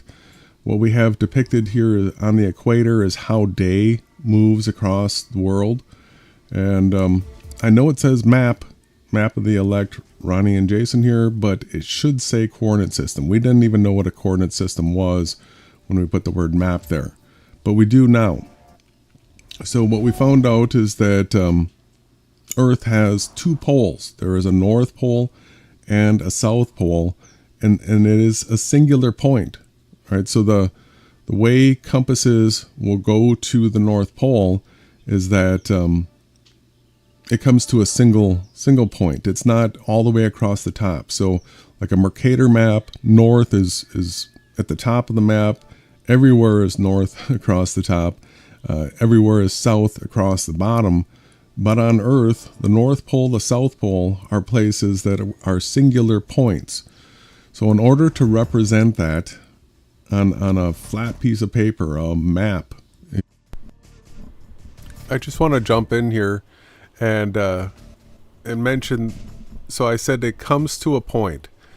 So you've got you've got the North Pole point, you have the South Pole point. Some people will come along and try to say that there's 3 points on this map. But no. I know they do. No, What there's is a half a point plus a half a point equal, Jason? 1 point. 1 point. So that's 2 poles. Okay, represented on a stereographic map. The only thing that you need to correct for, right? Which I was saying all along. If you go back before, I was saying, hey, Moses was given the shape of the realm. The heavens and the earth were mirrored of each other, and he was told to create a rectangle aligned with northeast, south, and west. And what you have here on the screen, and I do believe because to try to wrap it to a sphere, having a square like this actually gives it a cleaner UV mesh, which is the system that you see that gets overlaid on this. But we don't live on a globe. Yeah, well, so the whole reasoning for Earth being a rectangle, I'll cover that at the end. But so in a editor, I could just take this picture and stretch it out widthwise and turn this more into a rectangle, and that would be more accurate. So right now it's just sort of squeezed in sideways. Yeah, we'll see what's the best way to actually go about that. Yeah. If you will, it has to be drawn with these arcing lines 2 points so that you have a North Pole and a South Pole. This map has 2 poles. Yeah. And they call it a stereographic map, but it's actually a coordinate system, right? Because what we have here is this green line here is the prime meridian. The outside border right here is the international date line. So this is the 0 line that goes through the UK here, and you can count each one of these as 15 degrees. So we have... We're probably going to go over time here. I just got to point out too, to keep this actually biblical, you'd actually have to adjust that so that it runs through Jerusalem. I gotcha. I do gotcha. 30, 45, 60, 75, 90. And this right here is where New Orleans is. Now the red line is the equator. If we count up, because these are 15 degrees each, we go up 15 degrees, 30 degrees. All right, that right there is New Orleans at the intersection of 90 degrees west longitude and 30 degrees north latitude. Now over here in Cairo, Egypt, right? If we count up, we're at 15 degrees, we're at 30 degrees. So we're at 30 degrees north latitude.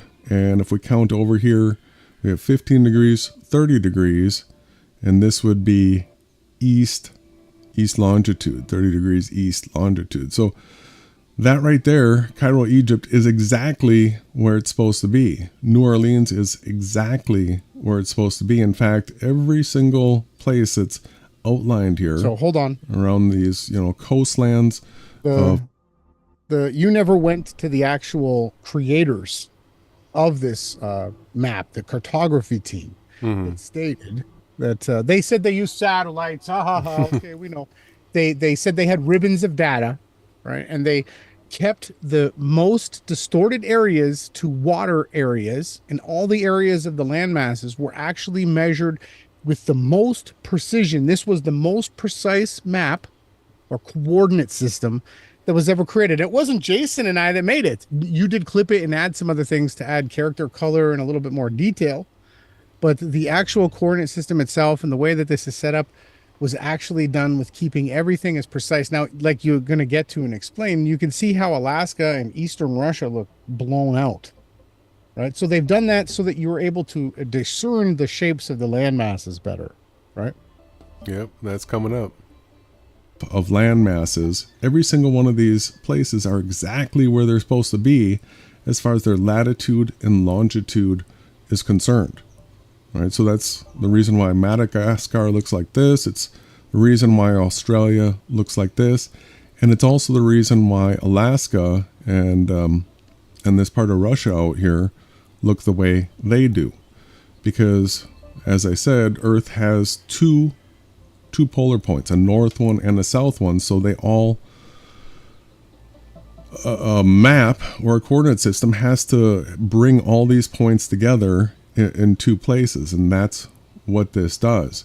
So what you're seeing here is not actually a difference in size. This Alaska right here is not that much bigger in landmass, because what you have here is 15 degrees,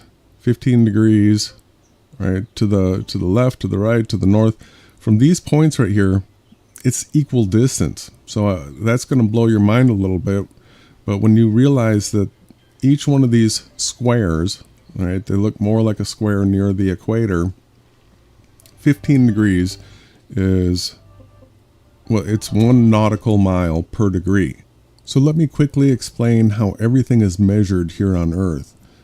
How many nautical miles are there in 1 degree of longitude?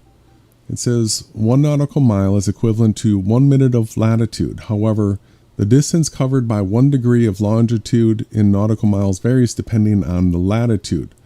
At the equator, 1 degree of longitude is approximately equal to 1 nautical mile. As you move towards the poles, the distance covered by 1 degree of longitude decreases on average. All right, so I didn't take the time because this was already a pretty long response video. But if you read this here, as you move towards the poles, the distance covered by 1 degree of longitude decreases. If we were to go back and look at the map, we're at 622. Let's look at the map again. So he's saying as you go farther north, it gets smaller. He says it decreases as you go up in latitude or down in latitude. So interesting, they're saying that, right? On average, the 1 degree of longitude is about 60 nautical miles, but this value is an approximation. The actual distance covered by 1 degree of longitude can be calculated using more precise formulas that take into account Earth's shape and curvature. Well, the curvature that's being talked about here is this curvature, the curvature of these lines of latitude and longitude. And notice what you have to adjust for up here. So what you have here is 15 degrees of latitude and longitude being marked out, and on average there's 60 nautical miles. So let's go ahead and figure this out. Each one of these grids here, you know, squares near the equator and then stretched out near the poles, are 15 degrees times 60 nautical miles. So each one of these things are 900 miles from, say, corner to corner. So I'm not saying diagonal, of course, because that would be longer. I'm saying from corner, like this way, from this corner this way. Each side, the X and Y axis, are 900 miles square. So you'll see that squared is different than the 900 by 900. We'll get to that. 100 actual square miles from corner to corner. But what we are looking at here is an image or a graphic of where all the land masses have been put in their correct places based on their latitude and longitude. So the more stretched out something is like this, what you're seeing is actually a zoomed in version of that area of land. All right. So the scale is changing throughout a coordinate system. All right, so just now that I have the time to say this, if I were to stretch this out farther, you still have to have all these places, right, be at their latitude and longitude. So if I stretch this out, all you're going to be doing is seeing a more zoomed in version. The more I condense this, the more you're going to be seeing, you know, a zoomed out version. So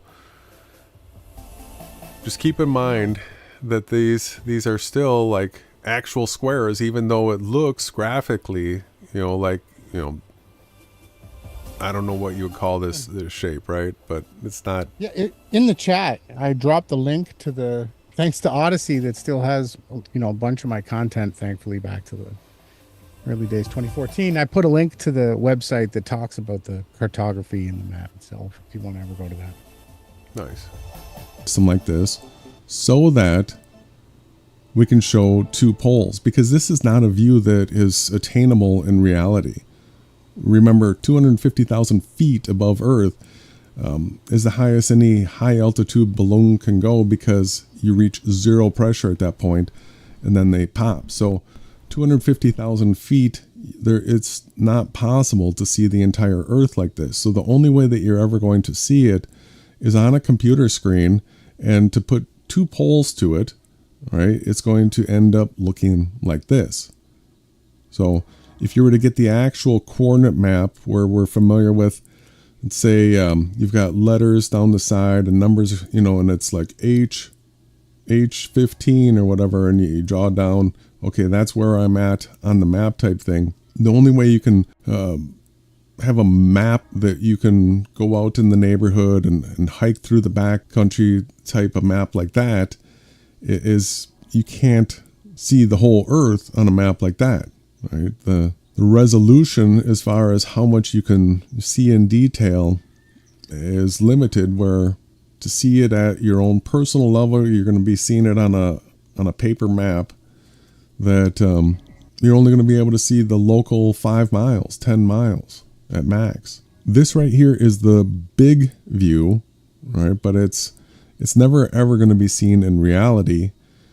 That's impossible. And this isn't actually distorted. It's just zoomed in because it's part of a coordinate system.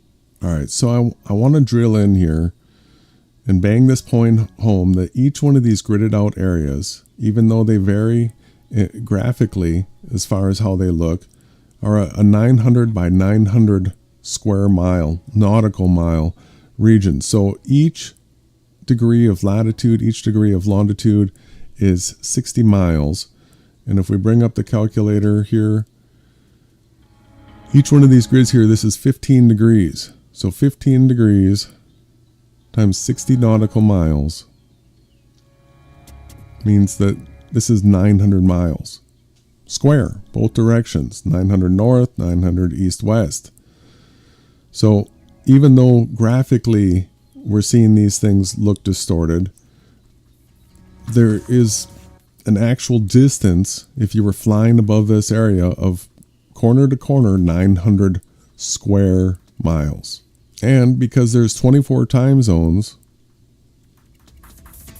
you can see that in nautical miles, Earth is 21,600 nautical miles. And if we plug in 21,600 nautical miles, we can see that Earth is actually 24,856 statute miles, both north and south and east and west. So now that you hopefully understand that. Better get a pause. Yep. So now is the time that you count up the squares and show us your change. Yeah, so what I wasn't paying attention to before, is that it's 24 of these, they call them time zones. It's 24 wide, right? Because 24, let's do this all together. 15 degrees per hour, 24 gives you a 24-hour day. The sun traveling at 1,000 miles. 24 time zones of 15 degrees, 24 times 15. Bingo. It's 360 degrees. But what I had not been paying attention to, and now, all it took was one thought, and all of a sudden it hit me, well, for latitude, which is your north and south, the equator is 0, and then it goes to 90 degrees north, and it goes to 90 degrees south. So that's 180 degrees, right? There's not 24. I mean, that's crazy. Yeah, there's not 24 of these north to south. Factor here. This is a huge problem for both the AE map and the globe. These are globe AE map killers, like dagger through the heart, through the head, through the eye, again through the heart, splitting the dagger through the eye. Yeah, so the a sphere would be 24 and 24. Yeah, but this is 12. If you count them out, you got. The map is ridiculously larger on the outside circle, which is not mirrored in reality, nor can it be proven anywhere. Actually, the way that we can prove it is exactly what you have on the screen right now. Yeah, so going south here, we've got 1, 2, 3, 4, 5, 6. Going north, we have 1, 2, 3, 4, 5, 6. That's half as many. So Earth is a perfect rectangle, not a square. Rectangle, that's right. So everybody, wake up. If people are not giving you the truth, if they're not showing you this, if you're not calculating, if you're not counting, if you're not trying to test it, what are you doing? You're being brought through a drama, Tavistock mind control, revelation of the method of the debunking of the stoop, false, fake, flat earth. Jason and I have been fighting against for like 8 years now. The fundamental truths, number 2, outlines exactly what's going on. And a bunch of the fundamental truths, actually. So we have a correction, an update. Bing, bing, bing. We'll have to make a video about that. But yes, Earth is a rectangle. Understand that. Let's go back here and address the 22-hour days in June in Alaska. So somehow the person, Tyler, is having a problem with the sun being up 22 hours in Alaska, because all I can imagine is that he is visualizing the sun traveling overhead, like in the AE map model, and that the sun has to be traveling overhead inside the yellow path here in the tropics, and that he's somehow thinking that somehow that would limit Alaska from getting the 22 hours of daylight. That is absolutely crazy to be thinking something like that, because we're saying that we're in a virtual reality, and that the sun rotates around the observer, coming out of Earth, setting into Earth. And once again, this is the map. It's a coordinate system. It's not the model. We're going to go to the model, but do not think for a second that the sun is traveling across the equator like this as an orb up in the sky. That's how the AE map and model works. It's not how the virtual reality works. This shows here how the daylight rotates around the observer at each location. We're going to go to the Andrew Marsh site to see the model. All right, so this is the model of how the sun rotates around an observer. The observer being that point down in the center here. When you adjust the time slider, it shows exactly how the sun rises. You're given 2 coordinates. You're given an azimuth and an altitude. And with those 2 coordinates, you can plot any point in a space around an observer. And that is how we track the luminaries on a plane. Check this out. This is so obvious that every single one of these measurements, the angles, the shadows, everything is being set to a coordinate system built off of a plane. All right, so this plane, this yellow path here, is the tropics. The sun always travels within. If you adjust the date slider, you'll see that the red ring here is the path of the sun around the observer. And so this is the explanation of how days are longer and shorter. You can take a look here and see that in the north, when you get to the summer solstice here, this is the long. Jason's trying to say the reason for the season, right? Yeah. The reasons for the seasons is shown here in the graphic. How the higher the sun is, this is a good spot here. This is basically what I grew up seeing in Ontario, Canada. Right, so in the summertime, which we're approaching now, in our area in the realm, the sun gets that largest path that goes longest in the sky, which gives us a longer day, more sunlight, more heat. Summer, when the sun shrinks down, it barely gets over the horizon. It stays low to the ground. That's winter. That's the solstice, when it's the shortest day of the year. And this is it. It's on a flat plane, and it can be measured to the 100th of a degree per second.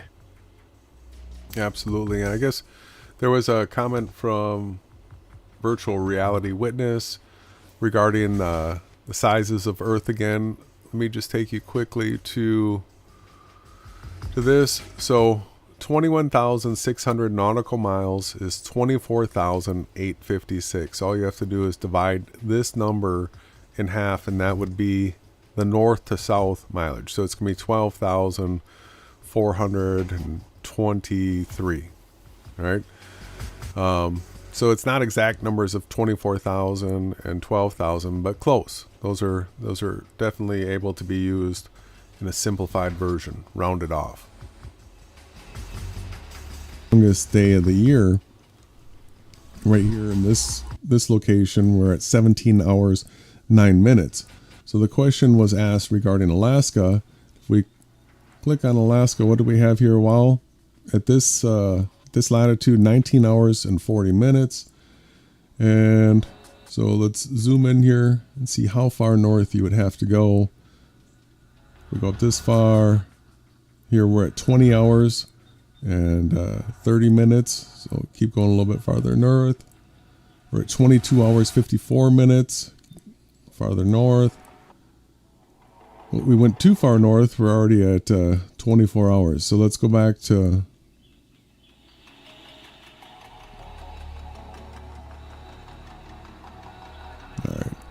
right around here, 21 hours 26 minutes. So let's get a pause. All right, based on the question of, so this is what the fake flat earthers who believe in the AE map, they believe that this science, that this data, that the daylight hours are true for the north, and that there is a sun circling above head for 24 hours in the summertime. The fake flat earth AE mappers with the pizza model and the dome over it believe that this is real, but when we show them that you simply click down below the equator and you have the exact copy, the reciprocal perfectly matched and mirrored, they deny that that's real. yeah. That's how ridiculously stupid this debate is. So here's the answer to that question about 22 hours of daylight in Alaska. You got to go to 65.21 degrees north, and you're going to have over 22 hours of daylight. Yeah, it works perfectly to 100th of a degree per second. Being able to see 22 hours, we're going to zoom in here. And you can see this is, well, it's 65 degrees north. So if we go over to the map, so you're at 60 degrees latitude. If you add another 5 degrees to that, you're going to be roughly in this area right here. So this works for both the north and the south. If we go down here to Antarctica, we have 15, 30, 45, 60, 75 degrees. And this is where they plan on doing the final experiment. So, well, it turns out that they actually are planning going a little further, 80. You were close, bro. Good guess. Excellent. Yep. So 75 degrees, if we go back to our Andrew Marsh site, go to 75 degrees south. Let's bring us a little bit closer here to that peninsula we're familiar with. Now we adjust our day slider. We can see that around November 6th that the sun will start to not set anymore. We'll start having days where the sun That place, never was sets, it called Union Glacier? and that is going, yeah. Why do they got to use that Freemason term too? You know that? You guys are just such dumbasses. Deception Island, all this other nonsense. Here it is. Jason's showing, problem solved, everybody. You can save your money, right? Because all you got to do is drag your slider up north. I know you can't because it's a video. And you'll see that the angle and attack to the sun is just going to simply rise in the sky until it goes down the other direction in the horizon when you get into the north section of the map. You don't have to go to Antarctica, everybody. It's ridiculous. And the entire time that people follow along with this, you're going to get indoctrinated and subliminally mind controlled into accepting that lies are good, or hey, why not just settle for Jeranism? He believes in Satanism and that he's God, and that everybody else, like everything that's man-made, is bad. Right, but you go with Jaren because at least he's going to tell you the truth that the Earth is a globe now. When they film this, right, going to take place. Let me get you this view right here. So through to the end of the year, then we're going to start over, and that will last till roughly February 7th, and then the sun will begin to set just a little bit. All right, so this is the way the sun rotates around the observer anywhere on Earth, any day of the year, to 100th of a degree per second. This is the model. This is the map. Well, coordinate system, really. Well, basically what you're familiar with landmass wise, just look here.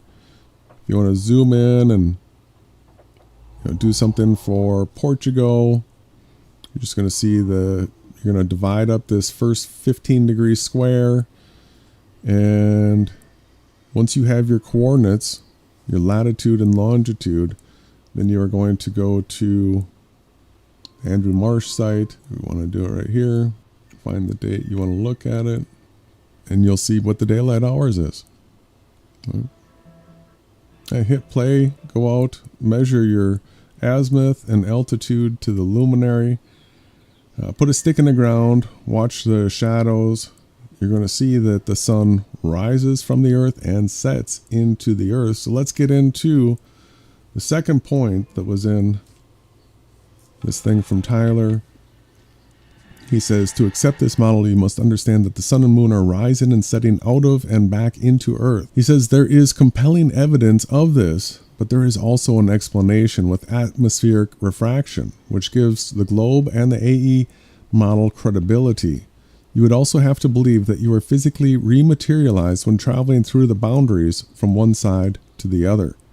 So he admits that there is compelling evidence of this, and that's what we show people, is that when you watch the sun rise from a body of water or from Earth, that you can actually see, if you zoom in, incredible detail that proves that the sun, moon, stars are coming out of Earth and setting into Earth.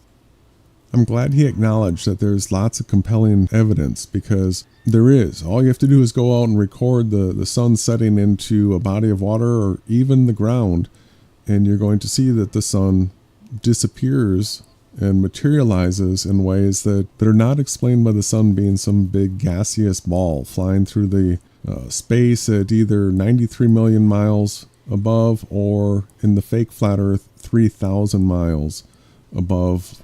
Obviously always being above the clouds, and it would have to be coming towards you and going away from you. But actually, when you go out and watch it, you'll see clouds behind it. You will see all the crepuscular rays pointing directly to it in the clouds right there in your circle of sight. So all evidence points to the sun actually coming out of the ground and setting into the ground. All evidence.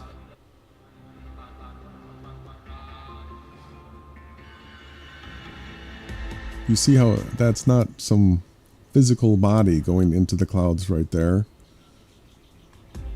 The only way that would work is in a virtual reality. It's obvious.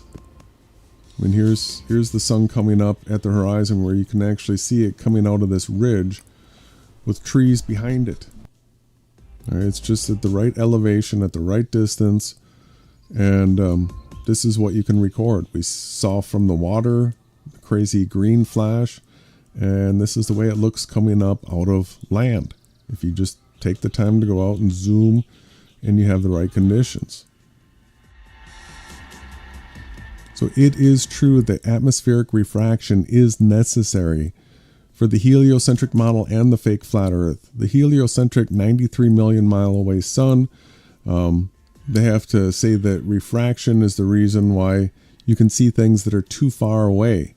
And then with the fake flat earth, they have to use refraction to say that the sun's not coming towards you or away from you, or that you just can't perceive that it actually is what they're trying to say. The actual position is based off of these coordinates right here, the azimuth and altitude. And in truth, you can actually go out and record the sunrise and sunset angles. Put a stick in the ground, measure the shadows created by it, and you're going to see within 1/100th of a degree per second that this is what's taking place. It's not atmospheric refraction. So you say you would also have to believe that you were physically rematerialized when traveling through the boundaries from one side to the other. We are saying that we are in a virtual reality, and that we can move from one side to the other exactly the same way the video game Asteroids worked in 1979 by Atari. We can cross the border and just keep going in the same direction we were, and it's seamless, right? So it's a borderless border that reloops upon itself. And then you say the two major killers. One is that you would have to believe in a virtual reality existence. Honestly, I'm not opposed to the simulation theory. Well, what are you talking about? You just understood that we're saying this is a virtual reality. And then you say that you're down with the simulation theory. We absolutely are against using the word simulation now because shills come along and try to act like we're saying that people are not real. We're saying that we are in a virtual reality, that we experience the world through 5 senses, and that it's not atoms. It's not atoms that everything are built out of, that everything is part of a virtual reality. So the pain that we feel is very, very real. The good feelings that we feel are very, very real. Once you acknowledge that we are saying that we're in a virtual reality, it's just wrong for you to then say you're okay with simulation theory, because we are the ones that point out that simulation theory is used by the shills to try to make it sound like we're saying people aren't real.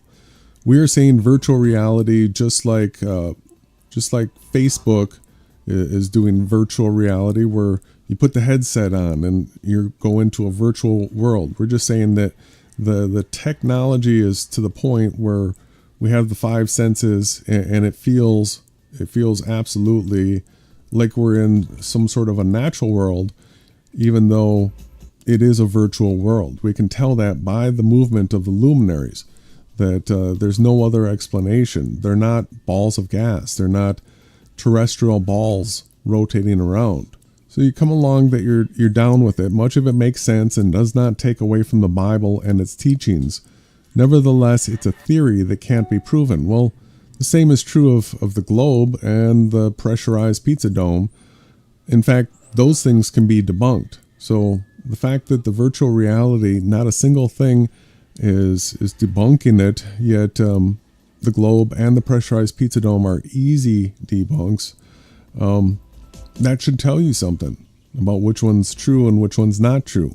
You continue, the second major killer is that only proponents of this model have a condition that you must accept their theological beliefs, that if you don't know the proper names of the Creator and His Son, you must be a Satanist who will not be saved.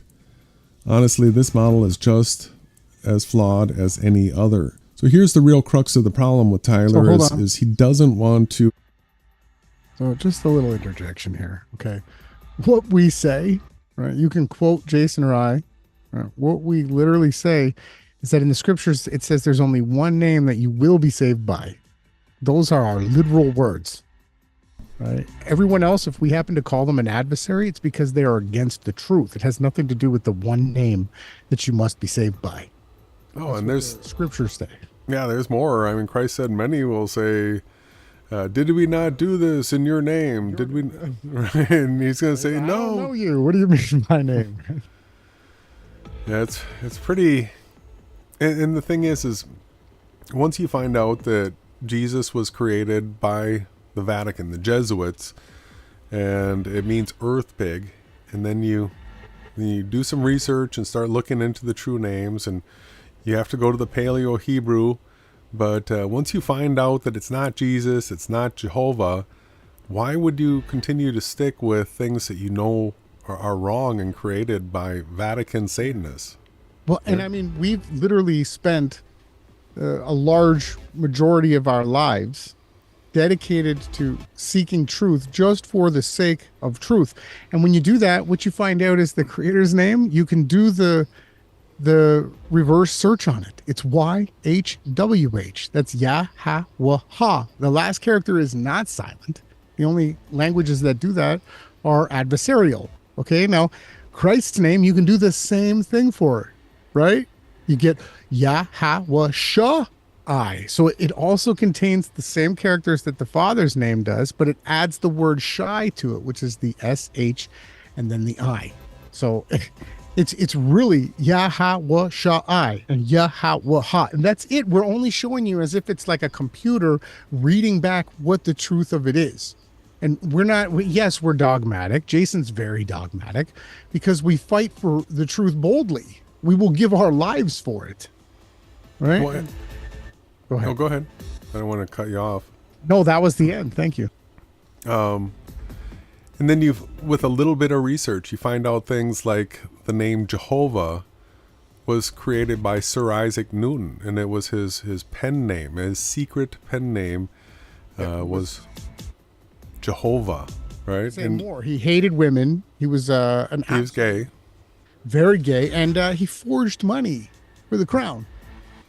And he's the guy that's credited with gravity, putting us on a globe. Experiment. He gave the idea that if you shot a cannonball at a certain angle at a certain speed, that it would just circle around the Earth.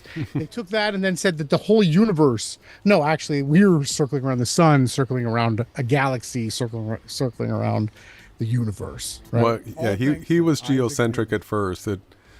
It wasn't until about 200 years later that they went heliocentric, but it's just nonsense.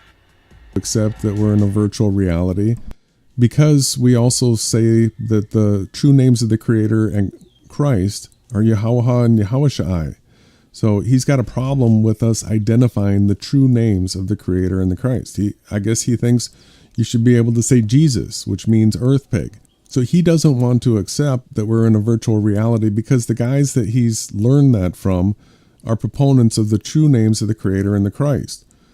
We understood that Earth being a globe was a PSYOP, and we also understood that the Vatican would probably try to change the true name of the Creator and the Christ. Right? It just sort of made sense.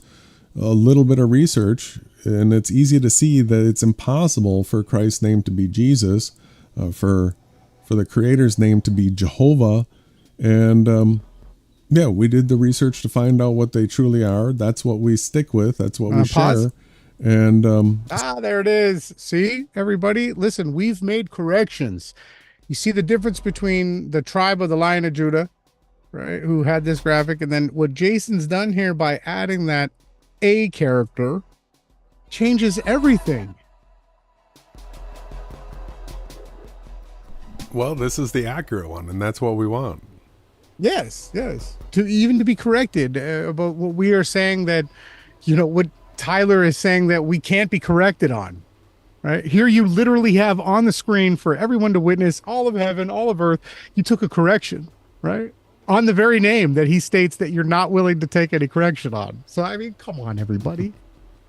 Scriptures do say that there's only one name by which we must be saved. That's Acts 4:12. And so we do tell people, use the true names. Stop using names that you know are wrong. Names like Jesus, Jehovah, all the other ones, Yeshua, Yahweh, they're all wrong. They're very, very debunkable. So why not use the true names? And why make accepting the true nature of reality conditional on the fact that it's bad for us to stand up for the Creator in Christ? It just doesn't make any sense, the position he's coming from, unless if he's a Creator hater and that he is maybe part of the Freemasons or something like that. So that's what I've got for an answer for Healthy Soul and for Tyler Woods. If there's more questions that come as a result of this, I'm happy to answer them, but hopefully people can see that Tyler's got an issue with us because we stand up for the actual Creator in Christ. And why? Chances are I think he's probably a Freemason. So we'll see, but he didn't do anything to debunk that Earth is a stereographic virtual reality. Boom. So, well, and just, if you have a problem with anything that Jason just showed on the screen, including the sun, can we go back, please, to the sun rising up? Okay, listen, I get worked up. I get excited. I do, everybody. I've been working on it because I feel I'm much better when I'm calm and patient now. When we first started showing this, I got screaming and yelling at people. I just want you guys to just put aside anything that you think you've been taught about reality, all the stuff that we've been taught. And you see the sun rising with trees lit up behind it. I mean, if you have a problem with that, you just have a problem with what you're looking at in reality, right? Not Jason or I. It's the same thing with the names. It's YHWH and YHWSHI. That's it. Those are the names. You can do the search. You can see the characters, and you can do the back search on it, and you'll find the same thing that we're saying. And We're just showing you the ancient Paleo Hebrew pronunciation. It was to add the ah after each character. Yahawashai, right? Yahawashai. It's basically like Canada, right? Canada. Canada is like Paleo Hebrew. Wow, right? It is. That's the way that it is. But when we look at the screen now, back to what Jason's got on, you can literally see the sun setting into the ground. The green flash happens, all this stuff rising up into the section of clouds there. Someone that's 1,000 miles away has the sun still not risen. Someone 1,000 miles before it, the sun is higher in the sky. Someone a little bit further in their reality, the sun is setting and the sky is beautiful. This is a rise. Someone has it up in a set of clouds like this, and then there's clouds behind that. Listen, everybody has their own viewing angles and sun, moon, and stars, and everything that's in the sky. You have it personally revolving around you and every single camera. It's the most beautiful revelation of understanding just how special this place is and how close everything is. You know, it was hard for me when Jason asked me, so how far do you think that those clouds are in the sky? I was thinking in my head, you know, man, they must be like 15,000 miles, 5,000 miles, you know. And then when I went and did the research, they're like miles. Like you can only see for 3 miles around you when you're on the ground. A little bit more, but yeah, that's where 3 miles is where the horizon begins for a 6-foot observer. Can you stay here, slow this down? So what I want to make sure everybody understands is that, okay, the sun, if you were to move backwards, you would actually have to pull the sun forward with you. If you were to move closer to the sun would continue to move away from you. So this is the virtual reality proof of it, that we can show you that you can have a plane fly behind the sun now, right there. A plane can fly behind it. And then someone on the plane, the sun is further behind them. Yeah. A fixed distance away. And I just want to make sure it's the same reason why you can't get to the end of a rainbow.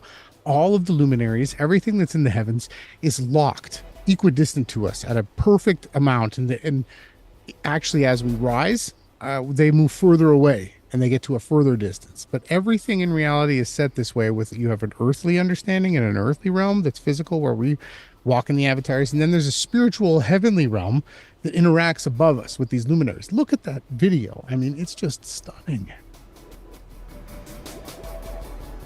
That's it. That's it. And a great video. If anyone has any questions, please leave comments in the comment section below. Jason's happy to answer them. And you're going to have to make a part 2. I think I might have to do a remix and throw some topics in and make a video and bring that out with your video and add some stuff to it. I'll get the raw files. But, if you want to just do a quick recap on what took place tonight, if you've tuned in and you missed some of the podcast, and if we're just touching on the topic of the name Jesus, okay, the sus, okay, whatever you want to believe, the sus actually means pig. Just that alone. Okay. Yeah.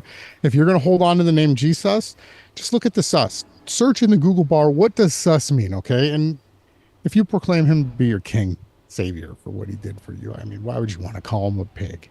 I'm just saying, he knows your heart, not me. I don't know you. I just know that I'm not going to use the word pig for the creator. Yeah. So we covered the Will Duffy reveal and how he's being portrayed as a liar, which he is. I mean, he actually is a pastor that teaches that lying's okay and justifies it. And so now finally the fake flat earthers are addressing what's being called the final experiment. They've set it all up where they're saying that 24-hour circling sun will be a debunk of flat earth, which it's not. So we're covering that. We're going to cover it all the way up until it happens. This is going to be a source of content this whole summer and fall. And then, the reality check chat. So we had a question come in there and I was able to give a response to it. So, make sure everybody join us at Reality Check and Reality Check Chat on Telegram. That's it. Yeah, thank you very much, Jason, for the presentation tonight and for this video that you made for Tyler.